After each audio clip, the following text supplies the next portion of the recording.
Sebelumnya, Assalamualaikum warahmatullahi wabarakatuh. Perkenalkan, nama saya Aprian Sahidayah, NPM 2475411, kelas 4D, mata kuliah Akuntansi Keuangan Menengah 2. Pada video ini, saya akan menyampaikan refleksi pembelajaran setelah mempelajari seluruh rangkaian materi yang berkaitan dengan liabilitas dalam akuntansi. Setelah mempelajari materi tersebut, saya mendapatkan pemahaman yang lebih mendalam mengenai konsep liabilitas. Secara umum, liabilitas dapat diartikan sebagai kewajiban perusahaan pada saat ini yang timbul akibat peristiwa di masa lalu dan penyelesaian akan menyebabkan keluarnya sumber daya ekonomi perusahaan di masa depan. Jadi, liabilitas tidak hanya berarti utang kepada bank atau kreditur saja, tetapi mencakup seluruh kewajiban perusahaan yang harus dipenuhi kepada pihak lain. Salah satu hal penting yang saya pelajari adalah adanya 3 kriteria utama dalam mengidentifikasi liabilitas. Yang pertama yaitu harus ada kewajiban yang tidak dapat dihindari oleh perusahaan pada saat ini. Selanjutnya yang kedua, ada kewajiban tersebut timbul dari peristiwa yang sudah terjadi di masa lalu.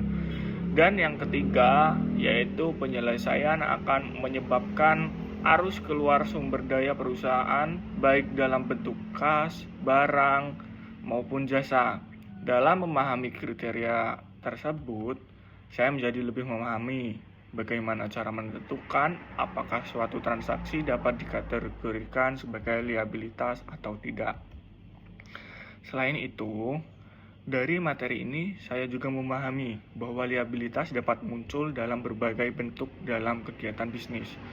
Contohnya yaitu ada utang usaha yang timbul dari pengembalian barang secara kredit, pendapatan diterima di muka, serta kewajiban perusahaan kepada karyawan seperti utang gaji, bonus, dan tunjangan hari raya. Dari contoh tersebut, saya menyadari bahwa kewajiban perusahaan tidak selalu berupa pembayaran uang secara langsung, tetapi juga bisa berupa kewajiban untuk memberikan jasa atau manfaat kepada pihak lain di masa depan. Pengetahuan baru yang juga saya peroleh adalah mengenai penerapan prinsip akrual dalam akuntansi. Prinsip ini menjelaskan bahwa beban dan pendapatan harus diakui pada saat terjadinya aktivitas ekonomi, bukan pada saat kas dibayarkan atau diterima. Misalnya kayak jika karyawan telah bekerja pada bulan Desember tetapi gajinya baru dibayarkan bulan Januari, maka perusahaan tetap harus mencatat beban gaji dan utang gaji pada bulan Desember. Dengan menerapkan prinsip ini, laporan keuangan dapat mencerminkan kondisi ekonomi perusahaan secara lebih akurat. Selain itu, materi ini juga menjelaskan mengenai sumber pendanaan jangka pendek yang dapat digunakan oleh perusahaan, seperti pinjaman bank jangka pendek dan wesel bayar. Kedua sumber pendanaan tersebut biasanya digunakan oleh perusahaan untuk memenuhi kebutuhan operasional sehari-hari, terutama ketika perusahaan membutuhkan tambahan dana dalam waktu yang relatif cepat.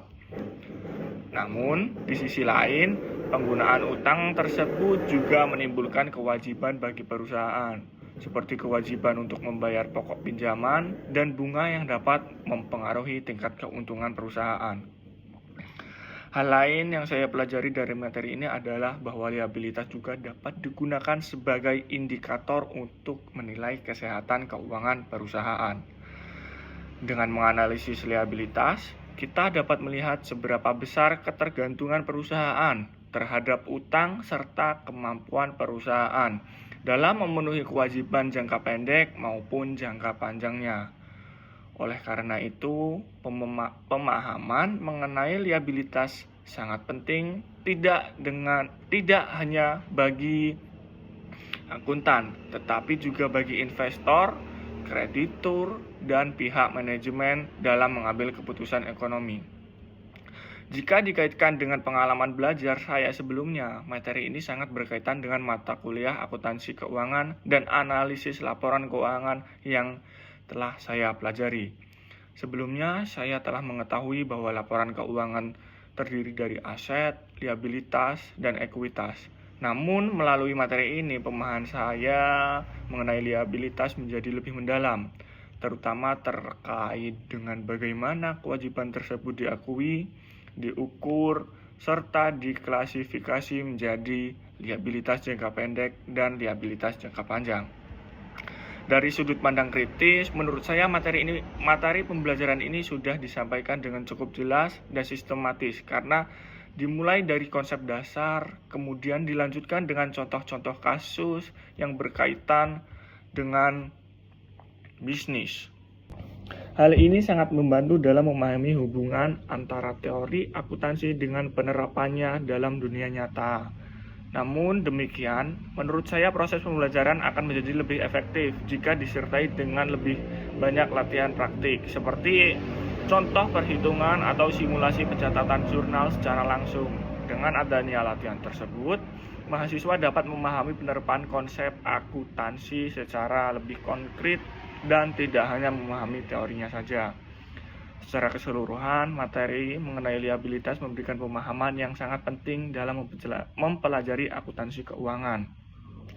Liabilitas tidak hanya menggambarkan kewajiban perusahaan, tetapi juga dapat digunakan untuk menilai kondisi keuangan dan tingkat risiko perusahaan. Melalui pembelajaran ini, saya menyadari bahwa pencatatan dan pengelolaan liabilitas yang tepat sangat penting agar laporan keuangan dapat memberikan informasi yang akurat, transparan, dan dapat dipercaya oleh berbagai pihak yang berkepentingan.